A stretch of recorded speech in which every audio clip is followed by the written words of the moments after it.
Palayain mo ang pamilya mo. Lumapit ka sa Panginoon. Magpakumbaba ka sa Panginoon. Tanggapin mo siya bilang Panginoon at tanging tagapagligtas ko. Sa gayon, darating sa iyo ang kapayapaan, darating sa iyo ang kaligtasan, darating sa iyo ang kagalingan. Mga kapatid, ikaw pa ngayon ay nasa karamdaman, lumapit ka sa Panginoon. Ikaw pa ngayon ay nasa alipin ng bisyo, lumapit ka sa Panginoon. Ikaw pa ngayon ay alipin ng kasalanan, lumapit ka sa Panginoon. Sapagkat ang Panginoon lamang ang makakapagpalaya sa iyo. Wala na pong iba.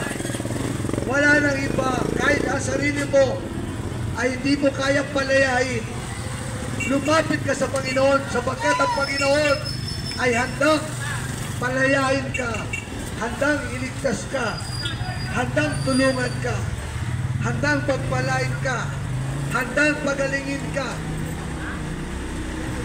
handang yakapin ka at mahalin ka.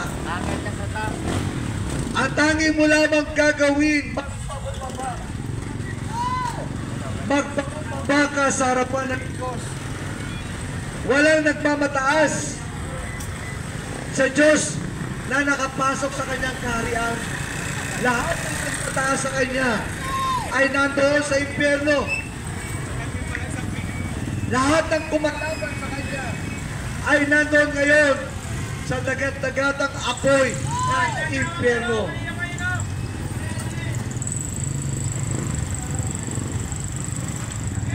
At huwag din naman ninyong ihandog ang inyong mga sangkap sa kasalanan na pinakakasangkapan ng kalikuhan. Kapatid, bawat isa po sa atin ay kilala ng Diyos. Ang sabi na salita ng Diyos, yung buhok natin, alam ng Diyos ang bilang ng ating mga buhok. Sino ba sa atin dito, hindi natin alam, kahit nga tayo sa sarili natin, hindi mo alam kung gaano ka ang bilang ng iyong buhok.